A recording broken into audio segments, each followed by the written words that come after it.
Madaling araw pa lang kanina ay todo na ang paghahanda para sa pagbubukas ng filing of Certificate of Candidacy para sa barangay at sangguniang kabataan election. Unang idineploy ang mga kasapi ng Marine Battalion Landing Team 5 ng Philippine Marines sa Bangsamoro Government Center sakay ng mga 6x6 at KM-350 katuwang ang PNP Probar.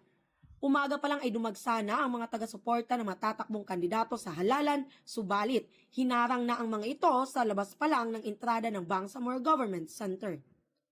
Ayon kay Police Colonel Carobin Manalang Jr., sa kanilang assessment mapayapa ang unang araw ng halalan kasabay ng pagpapatupad ng total gun ban. Sa nakikita ko maganda yung umpisa, napaka-smooth, napakapayapa at sana magtuloy-tuloy ito. Naman, ito rin ang start ng COMELEC gun ban and maglalas ito sa duration ng election period from August 28 up to November 29. So sa period na yon, tuloy-tuloy ang checkpoint operations namin, mobile and foot patrolling at lahat ng security measures na ipapatupad natin. At binibigyan natin ng emphasis dito yung COMELEC checkpoint. Ito'y para sa gun ban. Bawal na po magdala ng baril sa labas ng bahay kahit na po yung may mga permit to carry firearms outside of residence, yung PTCFOR. Unless meron po kayong exemption from the Commission on Elections. So far, smooth, no? Wala po. Wala pa pong report na nahuli. May nahuli tayo. Pero mahaba pa ito eh. We still have much time para magtrabaho. Hopefully, makipag-cooperate ang ating mga kababayan para wala nang huli, huwag na sila maglabas ng baril. So far, okay naman po, peaceful naman po, maayos naman po yung pag-file ng COC ng mga mga candidates natin. So far po naman maganda naman po yung flow ng filing natin sa loob at maliban lang doon sa mga incompletely filled up, yung ibang kanilang COC form wala naman po. Sa nakikita po naman po nating lahat, generally, relatively peaceful naman po yung filing ng COC together with the AFP and we have prepared for this filing. Nagkaroon naman ng bagong order ang Police Regional Office Bangsamoro Autonomous Region o PROBAR na i-recall muna ang lahat ng itinalagang security ng mga elected at government officials kaugnay sa pagsisimula ng barangay at sangguniang kabataan election.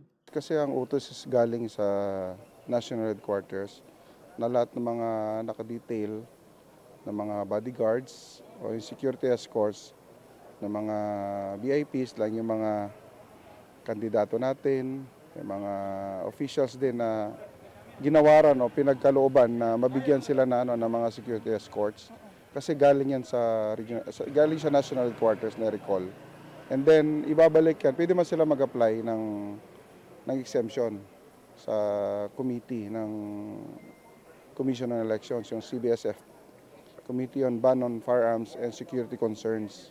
May committee po kasi ang COMELEC na didinig dyan, na tutugon sa mga pangangailangan natin mga kababayan, lalo na yung mga mayroong security escorts. Samantala, organisado naman sa compound ng COMELEC Cotabato ang mga naghahain ng COC, nakapila sa labas ng kanilang opisina. May ibang pumila na kinapos ng hininga at tumaas ang presyon pero mabilis naman ang pagtugon ng mga nakastandby na rescue unit ng Bureau of Fire. Kapansin-pansin ang person with disability na si Ginoong Kadapi Mamadsual na naghain ng kanyang kandidatura. Hindi umano mapipigil ng kanyang kapansanan ang kakayahang magsilbi sa barangay bilang kagawad kung papalarin. Para makatulong po sa ating barangay po, sa ating barangay RH30 po. Saka boses ng PWD po, para matulungan ko yung mga katulad kong PWD po sa taas po. Para makatulong naman sa karamihan po, saka yun sa mga katulad ko, senior, tulungan ko po sila sa boses nila po. Ang 31 anyos naman na kandidato sa pagkakapitan na si Dato Jawawi Ampatuan, nais umano na matuldukan na ang anyay harang system sa mga benepisyo at programa na para sa kanyang mga kabarangay. Ang number one nag-udyok sa akin na tumakbo para maging barangay kapitan is yung gusto ko makatulong sa mga aking constituents na sa tingin ko naman is matagal nang deprived ng development sa barangay namin. Yung mga aking constituents is longing for a barangay hall, barangay gym, and yung ayuda po na para sa mga tao is kailangan ng maibigay diretso, hindi yung Hindi yung nai-standby lang or walang communication yung barangay at saka CTLGU at saka ng BARM government.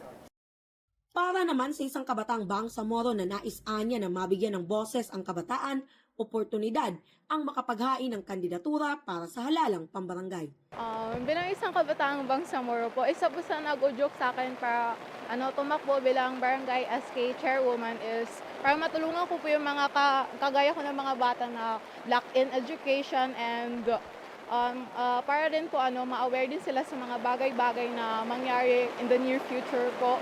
And aside from that, aside sa mabigyan sila ng good education and other stuff, gusto ko rin sila matuunan ng atensyon when it comes to medications. Sa ngayon, patuloy ang ginagawang pagtanggap ng COMELEC Cotabato para sa mga maghahain ng kanilang Certificate of Candidacy at panawagan ng mga ito sa mga maghahain, kumpletuhin muna ang kanilang mga dokumento bago pumunta sa pamunuan upang hindi anya makasagabal sa iba pang maghahain ng kanilang kandidatura. Mula dito sa COMELEC Barn, kasama si Arwin Parcon, ako si Crisbel May Lorenzo para sa Kutang Bato News.